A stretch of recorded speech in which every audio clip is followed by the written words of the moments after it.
स्वागत करते हुए मैं मेरा ख्याल करता हूँ। मेरे साथ एक दो नारा जरूर लगाएंगे। जब तक सूरज चांद रहेगा,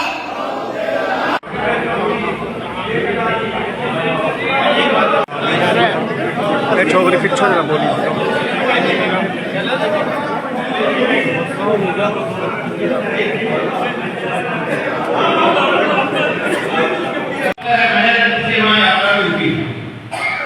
ऐसे ही हमारे पास प्रोग्राम उस समय में बड़े काम आए। मैं ये कह एक तरफा नहीं है।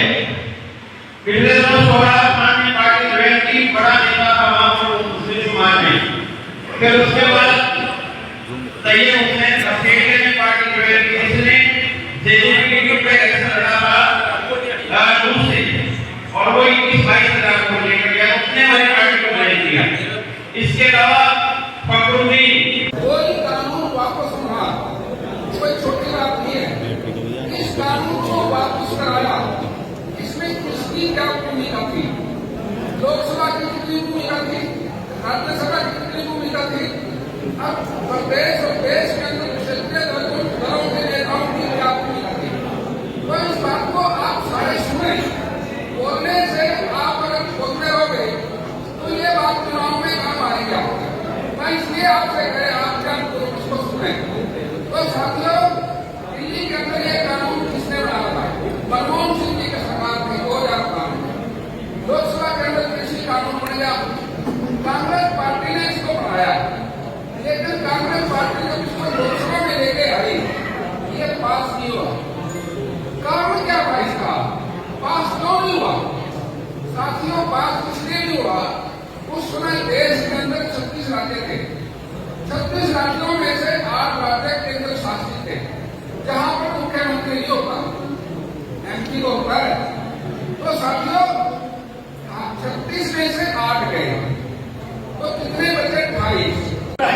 पार्टी का ग्राफ बढ़ता है। और आप देखना, चुनाव आते आते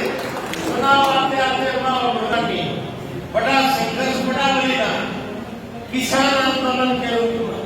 जब 13 महीना तक किसान बैठा हुआ था, और लाल किला के नाम पर 26 जनवरी के नाम पर जब आंदोलन को बदनाम करने की साजिश थी, 27 जनवरी को इस्तीफा दे दिया और अभय सिंह चौटाला ने इस्तीफा दिया। और हैदराबाद का उपचुनाव, वो चुनाव जीता, और वो उपचुनाव जीतने के बाद तारीख, समय, इतिहास इस बात का गवाह, इस देश का प्रधानमंत्री ने भारतवर्ष के कमेरा वर्ग के सामने आकर टेलीविजन पर माफी मांगी थी। मांगी थी नहीं मांगी थी? और वो काले कानून वापस लिए थे नहीं। और इसी हरियाणा प्रदेश के नेता ये बयान दे रहे थे कि कानून वापस लेने के लिए नहीं बढ़ाए जाते। कानून बढ़ा दिया सो बढ़ा दिया, छोटा मोटा संशोधन हो सकता है। लेकिन बधाई का पात्र है इस देश का किसान, चाहे पंजाब का था, चाहे हरियाणा से था, राजस्थान से, मध्य प्रदेश से, चाहे गुजरात से, और महाराष्ट्र तक के किसानों ने आकर के दिल्ली में जब मोर्चा थामा था और उसको अगुवाई करने में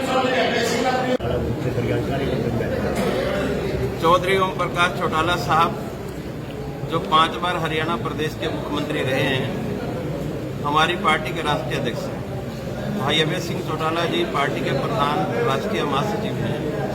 पिछले दिनों प्रदेश की बैठक हुई और उसमें एक फैसला लिया गया था कि लोकसभा चुनावों की 10 सीटों पर हम चुनाव लड़ेंगे। उसके लिए एक 5 मेंबरी कमेटी बनाई गई थी, जिसमें हमारे उमेश सिंह लोहान जी हैं, हमारे राष्ट्रीय प्रवक्ता हैं, श्याम सिंह राणा जी हमारे ऑल इंडिया के संगठन मंत्री हैं, हमारे नरेश शर्मा जी हैं जो पूर्व विधायक हैं 2 बार के बादली से, और जसवीर सिंह ढिल्लों जी हमारे लीगल सेल के अध्यक्ष हैं।